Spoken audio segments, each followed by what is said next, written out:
kuko nari maze ubuzima bwanjye bwose kuvukira mu mpunzi gukura ntiza amashuri nashakaga komera niba njya mbwira abantu basenga nzi kuvuga mpagaze kuri aritari honyine ibindi ni amarira masa none ngo witwa Deo barabye kubo mu Bugande na Robert Kayanja basengeraga abantu bakoze igitane cy'iminsi miremire cyane cy'amezi iminsi hafi amezi 3 umugabo wanjye arantwara nayo baransengera iryo joro utashize muri ako kanya baravuga ngo instructions for what ndabwo musome instructions baravuga turabizi reka dusome barasoma basomye instructions barambwira bati umuti umaze Hello abakunzi ba Empower One TV turabaramukije muraho murakomeye turabahaye ikaze hano kuri Empower One TV no musitwazanye kandi ubutumirwa wundi yatugendereye uno munsi umama mwiza cyane umukozi w'Imana muraza kumwumva afite byinshi cyane Imana yamushize ku mutima turaza kuvyumviriza twumvirize ubuhamya bwiwe ico Imana yamukoreye yakoreye ubugingo bwiwe ariko nyene nashaka mvuge ngo umuntu wese mudukurikirane kuva mu ntango kugeza birangiye nukuri murahawe ikaze kandi turabakunda cyane abakomeza gukora subscribe like share na comment Imana ibaha umugisha rero tugiye gutangira tusabe umutumirwa wacu kugira ngo abashe kutwibwira kazi murakoze neri nitwa Joyous Precious Guma n'umukozi w'Imana ndi mama w'abana 5 ndaturuka mu Bwongereza England London niho dufite itorero ryacu Shire Tabernacle Oh wow iryo torero mwoshaka kutubwira watubwiye kuturuka mu Rwanda niho mwavukiye abavyeyi niho bari byose ntabwo navukiye mu Rwanda ariko ababyeyi banjye baturuka mu Rwanda ndi umunyarwandakazi wavukiye mu gihugu cya Uganda twavutse turi impunzi ababyeyi banjye ntabwo bakiriho Imana yarabatwaye kuko yari bakunze okay mutubwira gatoya muri make tutaraja mu buhamya ubuto bwanyu like mutaraja mu buhunzi bega byari byifashe gute muri uwo mwanya gatoya aho mwakuriye abavyeyi navutse ndi impunzi Nikivara niho twavukiye niho mama na papa babanye imbere y'ubuhunzi simbizi ndahubwo bamaze uti mu buhunzi hagati kuko navukiye mu buhunzi hagati ubuzima ni bwari bworoshye nk'abantu wenda baba batarabaye impunzi ntibabisobanukirwa akaba nabaye impunzi gufata amaposho gufata amafu y'ibigori ubwo nibwo buzima bwo twari turimo hari mu mwaka wa ryacu gihe navutse ntabwo nkunda kubwira abantu ko ntazi kuko iyo ababyeyi bacu bakubwiye ngo wavutse zigisha ari hagati mu gihe cya izuba riva cyane nk'inka nkunda kugereranya wenda nko muri za 60 okay none muri ico gihe urumva hari ibintu bitameze neza mu Rwanda by'intambara muri ico gihe ntabwo ari mu Rwanda ni muri Uganda muri Uganda none mu Rwanda se mu Rwanda ababyeyi bacu umuryango wasubiyeyo inkotanyi zitashye mu 1994 igihumbi kimwe 1994 okay none rero mwavuye mu buhungiro muza hano direct hano muri Amerika ntabwo niyo muri Amerika niyo mu Bwongereza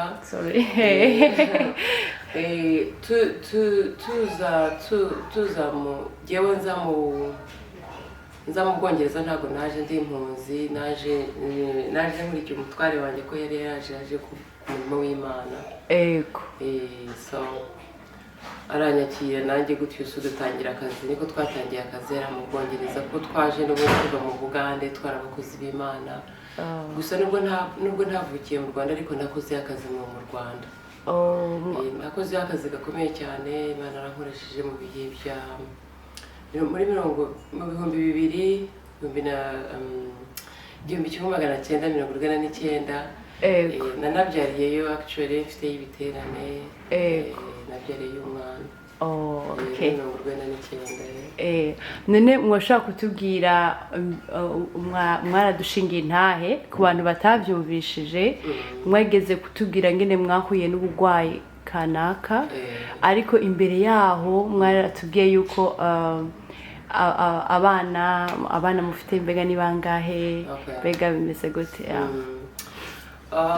mbere yo kurwara kanseri nari mfite abana babiri mbere yo gushaka neza iyo mvuze gushaka neza no kuvuga ngo officially gukobwa gusabwa gukora ubukwe so mbere y'icyo gihe nari mfite abana babiri ho nabyaye muri relationship iyo nari narabayemo mbere y'ibyo ngibyo kuvuga ngo narajya gushaka neza muri 1994 mbere no kuvuga ngo kuva muri 1983 nari mfite relationship sinzi relationship uko babivuga mu Kinyarwanda ni nkurusha canke fiançailles buriya oya nari mfite umukunzi ariko tudashakanye so muri 1988 nari muri urwo rushako nari maze imyaka 8 ubwo rushako urwa mbere nari mfite abana babiri ntarakizwa so nukuvuga ngo ntarakizwa nari mfite abana babiri umwana w'umuhungu n'umukobwa Sarah and Josh hanyuma muri 1989 ni Imana yansanze ukiri aho ngaho nagomba kubaza uwo mupapa wa mbere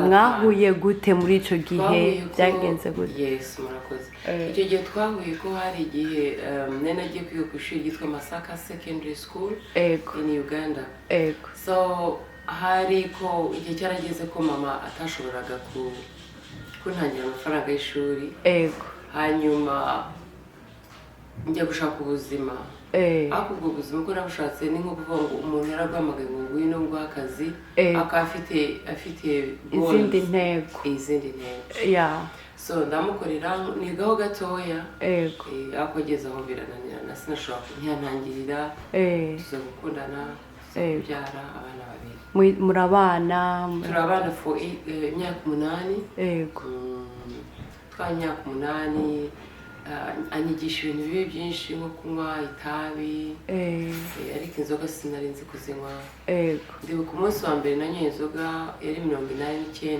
nibwo Imana nabwo nanjye yansanze muri ayo masaha nk'isaha 8 z'ijoro ubana n'uwo mupapa none Imana yagusanze gute wotugira gato ukungene wakishije gato navuga muri 1989 nari ahantu bita Mukono Kampala ni ukuvuga ngo ni umuhanda ujya muri Jinja muri Eastern Uganda niba nibuka neza ama direction so aho Imana yansanze rero ukuntu yansanze abantu badakijijwe ntabwo babisobanukirwa ko ndagerageza bisobanure so abantu badakijijwe bamenye ko neza Imana iravuga ndagira ngo badakijijwe batarakira Kristo bamenye ko Imana ivuga kandi Imana isura abantu bayo nk'uko ijambo ry'Imana rivuga muri Yobu 33:14 no kugeza kuri 17 ijambo ry'Imana rivuga ngo Imana ivuga itubwira kenshi ubwa mbere mu nzozi ubwa kabiri mayerekwa ngo naho abantu tutabyitaho so ngewe rero ukuntu Imana yansanze njya nkunda kubwira abantu ntabwo nzi neza yuko ari inzozi cyangwa ari amayerekwa nakoresha ijambo ry'icyongereza rivuga ngo encounter sinzi ukuntu nagisobanura mu Kinyarwanda ariko encounter ni ukuvuga ngo ni umuntu wahuye n'Imana so nahuye n'Imana gutyo Imana yansanga mu ijoro impa n'ubwenge bwo kumenya yuko ari Imana muri buno buryo kuvuga ngo yaraje isanga turyamye ijoro twese twari twasinze n'ibirato byacu twari tukibyambaye turyamye ku gitanda tutari no mu mashuka ibyo bisetsamo gato ariko ntabwo ushaka gusetsa abantu bose kuko umwanya wanjye ni muto wo guseka naza guseka nyuma ariko muri iryo joro mbese mbona umugabo ahagaze ku muryango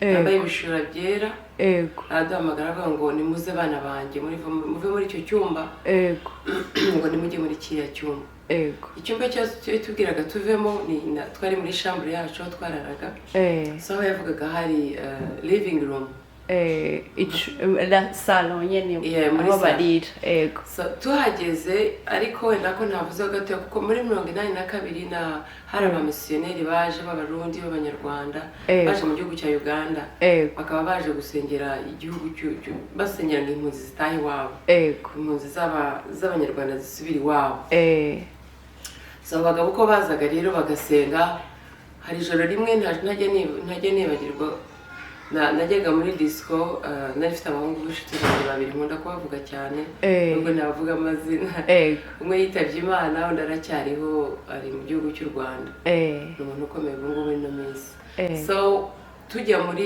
iyo disco babagabo babaga bari mu bihuru basengera impunzi ngo zitahe iwabo basengeraga batwebwe n'ababyeyi bacu kuko ba data bari impunzi n'abandi bandi so noneho umugabo utazi izina ryanjye avana inyuma y'igihuru afashe Bibiliya aravuga ati iki gitabo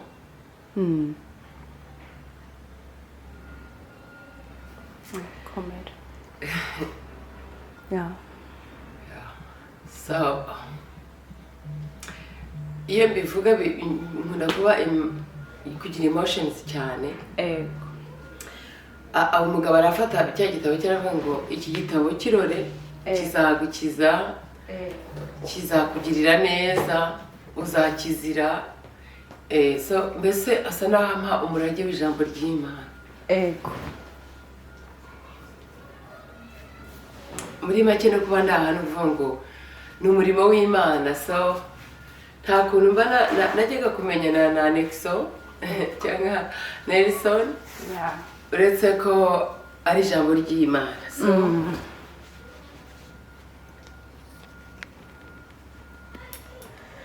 komera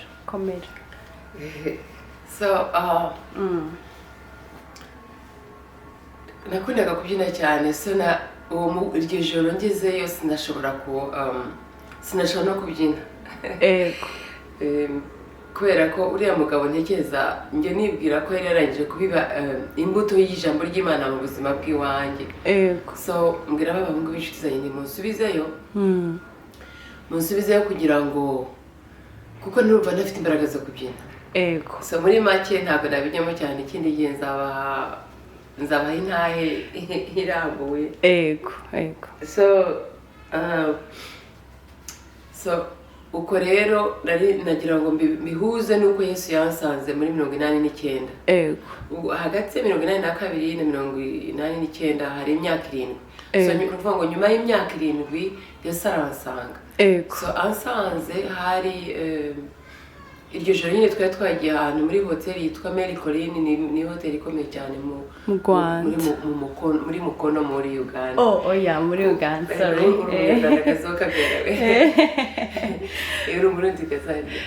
so iryo joro nyine nendaga kuvuga impamvu ngiye kuri 82 nuko bari abagabo bahagaraga ahantu mu kibaya bakarambura amaboko maremare na za Bibiliya zabo bakarimba ngo Mungu y'umwema abantu babitaga ba Mungu mwema haleluya Imana ni nziza haleluya Imana ni nziza haleluya Imana ni nziza cyane so kubera ko giye rero nakunda kuririmba cyane Guma n'amadisco nkajyayo narangiza nkabyuka ariko gatandatu mu ijoro mu gitondo akaba ari giye uyobora indirimbo muri Anglikani niyo mpamvu nkunda kubwira abangirikani kuba uyobora indirimbo cyangwa mu bagatulika cyangwa kugusenga 5 times inshuro 5 mu munsi uri umuyisilamu ntabwo byaguhindura Yeah. keretse Yesu Kristo w'i Nazareti akuziye akaguhindura nta jambo rindi rihindura keretse ijambo ry'Imana. So muri make wa mugabo abiba imbuto muri jye, noneho impamvu narimbanye muri 42 nkaza 89 naje kugera ahantu uriya mugabo wambaye ibishura byera duhamagaye yewe n'aba mushuti wanjye tujya muri salo. Ikintu gitangaje cyane ibyo nangaga kuri ba bagabo b'abarokore nicyo nakoze. So mpagara imbere y'aba mugabo w'ibishura byera, nzamura amaboko yanjye hejuru, ntangira kuva mu ndimi nshya. So navuze mu ndimi nshya njye ntarakira Kristo. Niyo handi navuze ngo ntabwo ngiye ibyanjye byaramayerekwa. It was an encounter I encountered with Jesus Christ of Nazareth. So mbese nahuye na Yesu Kristo w'i Nazareti. Kuko namumenye ko Yesu Kristo w'i Nazareti ntabwo nabisobanura. Ndibuka uwo mugabo uwo mushuti wanjye yaricaye iruhande rwanjye, ndangije kuvuga indimi nshya, wa mugabo wambaye ibishura byera aransiga. Kuko ndashaka kumubaza niki kuko nari maze ubuzima bwanjye bwose kuvukira mu mpunzi, gukura ntiza amashuri nashakaga. Komera ore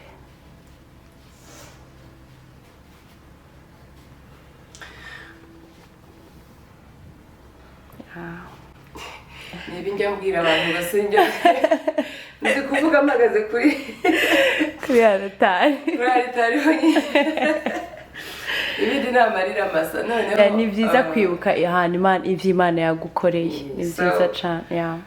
So nza kubaza wa mushuti wanjye niwe bari bambeshye ko azantangirira. Ndamubaza se uyu mugabo ninde?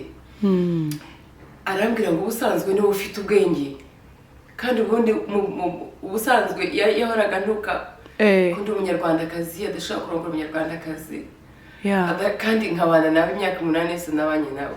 Ako imyaka 8 nabanye nawe nuko ntari mfite ahomba. Noneho ntabwo ngo ubusanzwe ngo niwe uzi ko ufite ubwenge ngo uyu muntu ninde. Ndabwira reka mubarire uyu mugabo ngewe ndamuzi. Ndabwira uyu mugabo ni Yesu Kristo w'i Nazareti. Amen. Arambwira ngo Yesu w'i Nazareti ngo ntabwo akwicara mu kazu kanjye. Byari bishekeje kubyumva, ariko nuko nyine. Ubwo iryo joro hari umumama wadusuye, yari umukobwa, ariko yari yadusuye ntazi neza ko yakijijwe. Gutyo ndabyuka muri iryo joro ntabwo nasinziriye, nahoraga nikanga ko ari bugaruke. Ariko nubwo nahumirizaga mugabo nkamubona, ko najyaga hose arambwira ngo va muri icyo cyumba ajya muri kiriya. Kubwo amasaha make dufite, kuko ndi hafi gusubira kuri indege, barantegereje abenda kuntwara. Ndashaka kukubwira ngo iryo joro mu gitondo cyaho wa mukobwa ndamubaza nti nabonye ibintu bisa n'inzozi ako sinzi ukuntu icyo bisobanuye. Arambwira ndabaza nti se waba uzi umuntu usobanura inzozi? Arambwira ati ndazi umuntu usobanura inzozi, ati ni Yesu ngo hari itorero risobanura inzozi. Aranjyana kuri iryo torero. Cyari igihe cyaho tutagiraga ama-eglise mazima, twagiraga ama-eglise y'ibikorogoto, papyrus churches. Niyo navukiye, niyo nakiriye Kristo. Bangejeje kuri iyo eglise nsanga hari umuntu arayasenga, arimo avuga indimi nshya. Ndahagarara, ntabwo nari ndavuga indi ko yavugaga indimi nshya ubu ngubu kuko nabimenye. Ako mpageze ndahaganirwa kuva gushingura ikirenge. Uriya mukobwa yarasetsaga cyane avuga mu kirimi cy'ikigana ngo umunafetoveyo, bisobanuye ngo mwene data ntabwo uri buva uhagaze aho ngaho.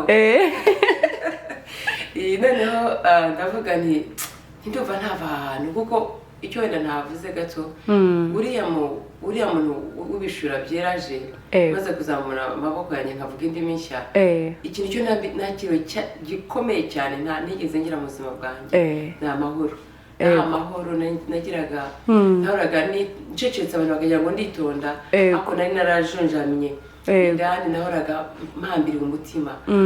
Ariko aje wa mugabo w'ibishura byera Yesu Kristo w'i Nazareti arampa amahoro. amen. So mpita ndavuga ngo uyu ni umwami w'amahoro niwe wayampaye kandi nanone niwe wampaye kumenya yuko ari Yesu Kristo w'i Nazareti ntabwo najyaga kubimenya numvaga ngo yisaba ahantu nanjye nkigira muri disco nkaza nkamuririmba nkavuga ko kuririmba mbigeho gato yo kubaramyi baramyi mwese aho muri burasirazuba bw'isi amajyepfo n'amajyaruguru kuririmba indirimbo zivuga kuri Yesu ntabwo bihindura umutima ariko ikintu gihindura umutima ni ijambo ry'Imana avuga muri Yohana igice cya mbere kuva ku murongo wa mbere kugeza ku murongo wa kabiri cyangwa wa gatatu uvuga ngo Yohana ubutumwa bwiza ngo mbere na mbere hariho jambo ngo jambo yaranye n'Imana kandi jambo yabaye Imana avuga ngo umurongo wa gatatu ntekereza ngo nta kintu kigeze gikorwa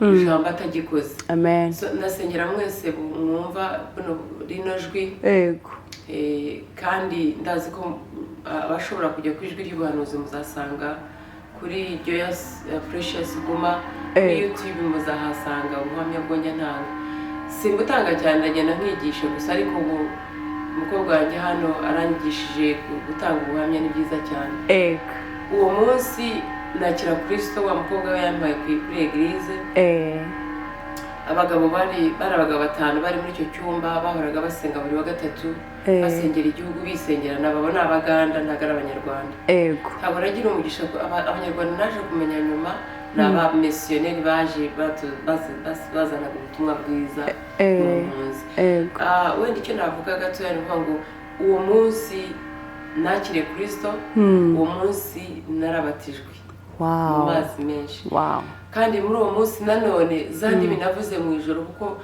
nabujije abakozi b'Imana aho ndavuga ndashaka kuvuga bya bintu navuze mu ijoro mbese bambwira bampaye impanuro y'uko urugo rwo ndimo nta rufite nyirarwo ngomba kuruvamo ako sinigeze mbimenya ariko barabimbwira kuruvamo nabwo n'ubundi buhamya ntabwo byoroshye ariko muri make ni ukuvuga ngo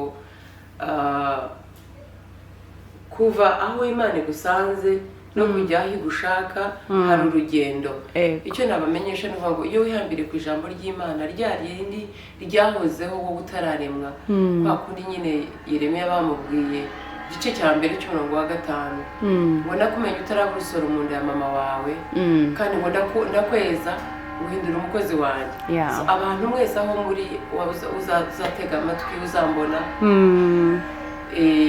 uyu mukobwa mwiza ni umwamikazi wa Kristo ubwiza mvuga si uburanga ndavuga uburanga bw'umutima yaraje mu mutima mushyashya ibyumviro bishyashya aho ninjiye hose ni amahoro kuri jyewe kandi ndayatanga kandi ndayasiga ntabwo mwakira amahoro ya Kristo ndashimiye uyu mukobwa Nelson twahuriye muri New Hope Revival itorero muri Seattle itorero riyobowe na Alexis Ruhumuriza kandi nawe Alexis Ruhumuriza aho uzumvira ari buno buhamya Imana izakumera umugisha cyane nahahuriye n'umumama mwiza mama wa Neri umubyeyi mwiza cyane wamfashije byinshi ntavugira aha umuhungu wabo mwiza umukozi w'Imana Blaise n'umuryango wiwe bamfashije no bari hafi kunjyana ku kibuga cy'indege bakunda cyane mwese mugisha Kristo murakoze ariko ndagomba ndakubaza utubazo tubiri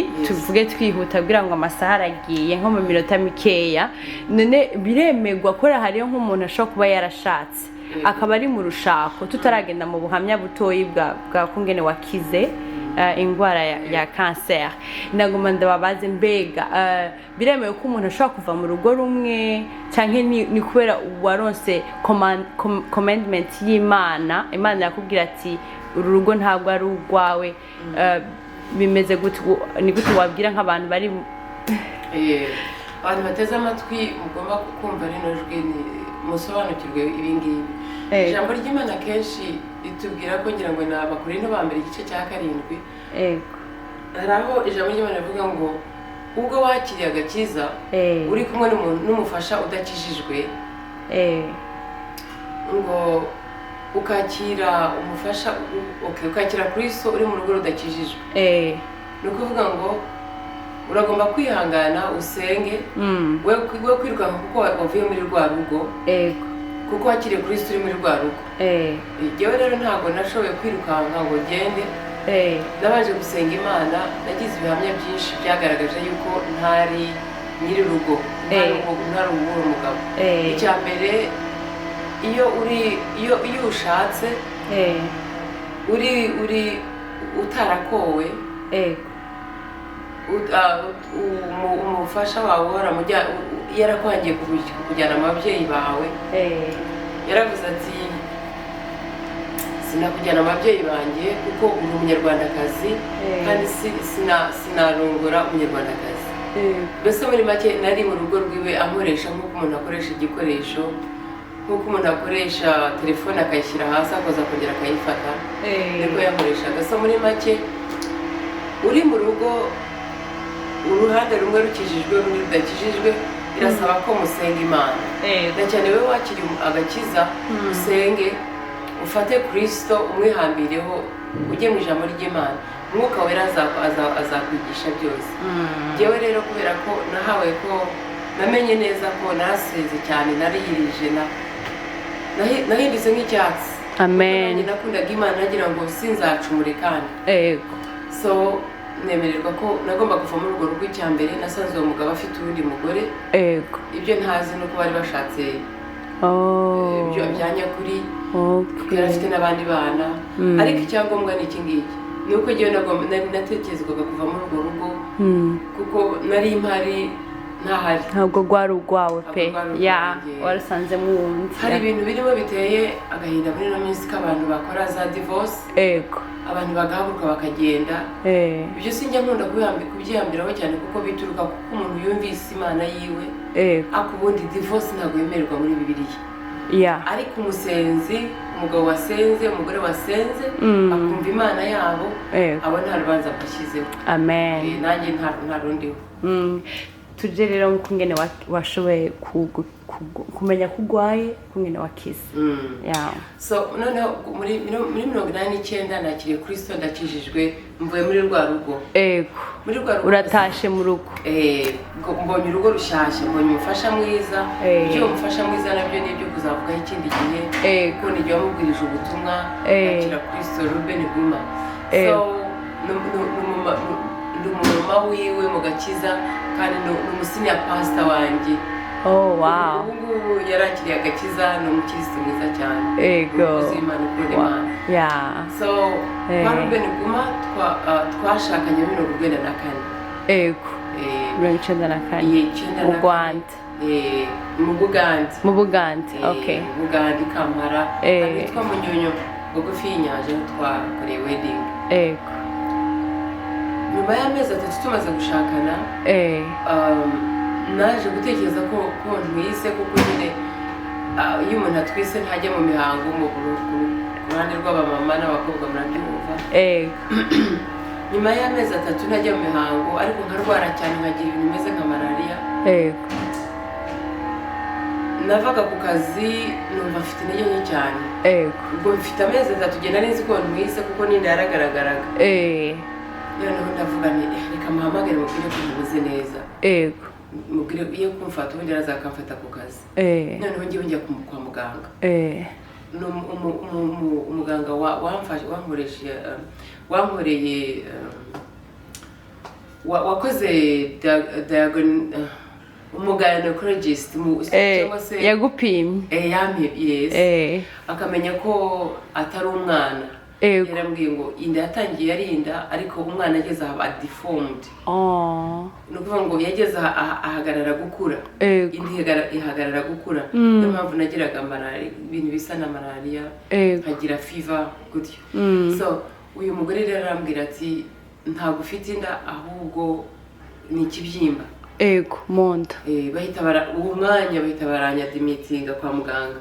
Banjyana ahantu hitwa Mengo Hospital i Kampala. So barasuzuma, baravuga bati tugiye kureba ko twakivanamo, tugasuzuma ko tugasuzuma ko ari kanseri. So bamaze gusuzuma ikibyimba cyari cancerous, cyari gifite cancer. So baravuga bati turagomba guhita tugukoraho vuba kugira ngo hehe kugira n'ahandi hafatwa. Bagiye gusuzuma basanga kuri uterus, sinzi uko mubyita, iteris cyangwa igitereko, ni icyo gitereko. So basanga gifite cancer. Oh my goodness. Yeah. So baravuga bati tugiye guhita tugushyira kuri chemotherapy. Ibyo binini cyangwa se inshinge za kanseri. So bamvana hitwa Murago Hospital banjyana Mengo Hospital banjyana Murago Hospital. Murago Hospital ni ivuriro rikomeye cyane rinini muri Kampala. Ariko hagiye havuka ni mavuriro akomeye cyane ari private. So ingezeyo basanga nabwo n'ubundi buhamya kuko bari hafi kuntera imiti ya kanseri.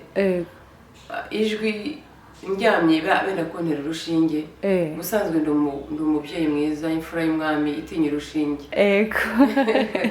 So mpagaranye n'umugabo wanjye ndamubwira nti bagiye kuntera urushinge, mfata ku kuboko nk'inshinge cyane. So mfata ku kuboko igihe yari akimfata ku kuboko, ijwi rirambwira ngo babwire basome instructions of that medication. Nkumva ijwi se nkabuze ntari ikintu mbwiye, arambwira ati ntacyo mubwiye. Ijwi rirakubwira? Ijwi rirambwira ngo nimbwire abo bagabo abaganga ngo basome instructions, ibyanditse kuri ibivuga kuri uwo muti, kandi bamenye yuko ukiri muzima utari expired, utashize. Muri ako kanya baravuga ngo instructions for what? Ndabwo musome instructions. Umwe aravuga turabizi reka dusome. Barasoma. Basome instructions. Barambwira bati umuti umaze imyaka 2. Oh my goodness. Warabaye expired. Wararangiye. Bari bamaze ntabwo bari bawuguteye. Oya, bari batarawuntera. Ubwo icyo ni kuri jewe ni igitangaza cya mbere. Wow. Icyo gitangaza cya mbere najyaga kurwara, urabona chemotherapy irakwica ubwayo, irakushishimura, ica imisatsi igira gute. Mbese icyo ni igitangaza cya mbere cyagaragaje ko ntazapfa azaba muzima. Hanyuma rero bagiye gushaka indi miti muri pharmacy ya hospital. There was nothing like a chemotherapy in the whole entire Uganda. Oh my goodness. Aho imiti yankozeho bayivanye i Nairobi muri Kenya. Barayiguteye? Imyaka 2 yose ndayirangiza. Abaganga bavuga yuko ntazabyara. Batanga ibihamya byinshi. Bakabitwereka natwe muri za scan. Ukabona ko uterus yabaye nini cyane idashobora kubika umwana. Muri make Imana iza kunkiza.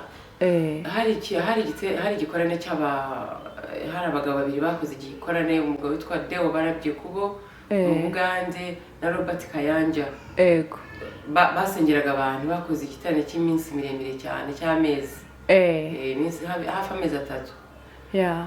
Umugabo wanjye arantwara njyanayo baransengera, iryo joro ndakira.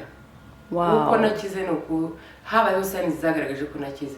Icya mbere sinafataga amafunguro.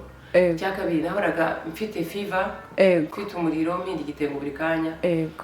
Birahagarara byose iryo joro. Ngeze mu rugo ndabwira umutwara ndasaba ko mwampa icyo kurya. Urashaka kurya? Ndashaka kurya. Ndarya mu gitondo cyaho kuko nari mfite icyumweru cyose, nagiraga icyumweru cyo naruhukagamo gukora. Iyo ukora chemotherapy ufata nk'ibyumweru biri kwa muganga, ugafata ikindi cyumweru cyo gukira ibisebe kuko iriya miti itera ibisebe. So jewe rero yafataga kuva ku rurimi, mu mihogo, mu nda ikantwika. So hagati aho ngaho yembyibutse Imana icyubahiro cyane. Amen. So muri icyo cyumweru wafataga bagwaga antibiotics. So kugira ngo ibisebe bikire wongere usubire ufata iyindi. So muri make Imana inkiza kanseri gutyo. Aho ngiye hose ndashaka kugushimira wowe Neri, kuko ntabwo nabona umuntu myicaza ngo bije ngo tanga ubuhamya bw'icyo gihe niyo bambwiye kubutanga mpita ninjira mu ijambo nka preaching nkunda gupreachinga cyane ariko ubu ngubu ndimo ndagenda niga kandi ukomeze ujye umpamagara nkomeza yewe ni mu Bwongereza uramfata kuri kamera neza dufite ibyuma natwe dukoresha twavugana turebana gutya ubwo ngubwo uza kunyohereza buno buhamya kugira ngo nzamenye aho nzongera gutangira kandi nzaguha ubundi buhamya Imana ikiza kanseri amen bantu b'Imana aho muri aho ngaho nenda gutwara kano kanya ngo mbasengere ufite kanseri arthritis any type of disease incurable and incurable disease God is a God of all flesh. Bible says in Jeremiah 32 I think 17 arabaza ngo hari cyananira Imana ndi Imana ngo hari igikomeye ku Mana 27 akavuga ngo ndi Imana y'ibifite imibiri byose ngo nta kinanira Imana y'ibifite imibiri byose abarwaye kanseri abafite amadiabete Imana yo mu ijuru yangije kanseri nibakize amanywa na nijoro bazamuye mu kiganza cya Kristo akomeza abagereho akomeza abafata amanywa na nijoro abari Burundi abari mu Rwanda abari muri Congo abari muri Amerika abari muri London ahantu hose ku isi hose bazabona iyi message Imana izabamirugisha cyane Joyous Guma Precious ndumwe mu bakobwa Imana agiriye ubuntu kuba nabanje kuba mu evangelist ngenda door to door evangelism nza gusigwa amavuta yo pasiteri umukozi w'Imana witwa Lincoln Seranga muri London nza gusengerwa kuba intumwa ibyo nabyo nzababwira nza gusengera kuba intumwa Bishop Moses Buyinza niwe wansengeye kuba intumwa mu Bwongereza ndabashuje cyane gatoya nyuma yo gukira indwara Imana ivuguruza imigambi y'abaganga n'amarikoti yabo ngira abana 3 kuko bari bavuze ko ntazabyara umukobwa wanjye Mase umukozi w'Imana cyane niwe utuyobora mu kuramya is a preacher girl she's a teacher of the word she does prophesy as well Desire Guma we yavukiye i Nyamirambo ndi mu Gitikorane yigisha ibyuma byose avuza ibyuma byose byo kuramya Imana undi mutoya nawe ni yindi testimony yavuzweho n'Imana akazavuka akazaba uruhura abandi Elisha Guma abo bose n'abana bacu n'aba bandi bakuru babo babiri Joshua Kaziro ne Sarah Wanyana abo bose nabo ni intwari barakorera Imana Joshua na Imana izamufasha ntagaragera ku rwego rwo gukorera Imana ufite abana arakora ministry yo kujya mu prisons niho Imana yamutumye abana bose n'abakozi b'Imana keretse Joshua n'utaragera ku rwego rwego rikazarugeraho amen Imana iguha umugisha ndagushimiye cyane ni ukuri sinzi uburyo nagushimira nagutunguye ntabwo wari witeguye ariko wemeye uraza uyu mama ari hano abantu batamuzi muze muramukurikirana kuri social media yiwe akora ibintu biteye ubwo barigisha ijambo ry'Imana arasengera abantu nimba ufite ibyifuzo canke icyo cyose yashobora gusengera urashobora kumwegera sinzi ko bababwira akanimero kawe kugira ngo nihagira umuntu agukenera azagushake yego so itorero ryacu ni Shiloh Tabernacle London so www.org Shiloh Tabernacle hari indi Shiloh Tabernacle urayibona izayibona izaba ari aba Nigeria akiyacura uzabumbona cyangwa ukabona umugabo wanjye hanyuma inomero yanjye code ya London ni plus ni agasaraba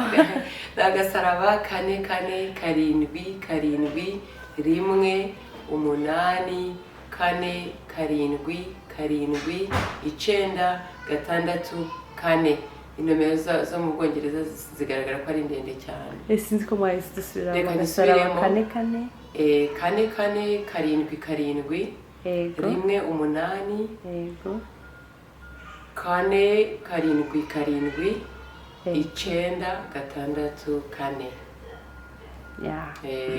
murakoze cyane email yanjye ni izina ryanjye joyousguma@gmail.com ugiye kuri YouTube ugashyiramo ijwi ry'ubuhanuzi muzatubona. Dufite umurimo dukora hariya, duhura rimwe mu kwezi cyangwa rimwe nyuma y'amezi abiri, umurimo w'abarundi n'abanyarwanda witwa irembo ry'ibyiringiro, muzatubona naho. Imana ibamugishe. Amen. Murakoze cyane. Yesu abamugisha. Sinzi ko dusengera gatoyi, usengere YouTube channel kugira ngo izoshikize abantu bazokumva buno buhamya nawe ze bakire gukira mu buhamya bwawe, kandi twese dukore umurimo w'Imana hamwe. Yesu abamugisha. Amen. Uwiteka Imana nyiribihe, Imana itarondoreka, Imana tutavuga ngo tuyirangize, ndagushimiye cyane kubw'umukozi wawe Nelson ukorera kuri no YouTube n'abandi bakozi akorana nabo. Ndasenze ngo iyi YouTube yagurwe n'imbaraga za Mwuka Wera. Ndasenze ngo Umwuka Wera agende kuri buri muntu wese uzatega amatwi, uzarora mu izina rya Yesu Kristo w'i Nazareti. Ndasabye ngo abakozi b'Imana bamfashije nabo bahabwa umugisha, kuko iyo batamfasha Blaise n'umufasha wiwe Rosine, Imana izabagereho cyane. Nelson na mama wawe n'abavandimwe banyu, Imana izabamugisha cyane. Abakozi Imana ahuriye nabo muri Seattle, Pastor Blaise Etienne, Pastor Alexis Ruhumuriza, Imana izabagereho, ikiganza cy'Uwiteka kizabahoreho, cyagure amatorero yanyu. YouTube mwese abazumva, ndasenze ngo uzaba adakijijwe, imbaraga za Mwuka Wera zizagongane n'umutima wiwe.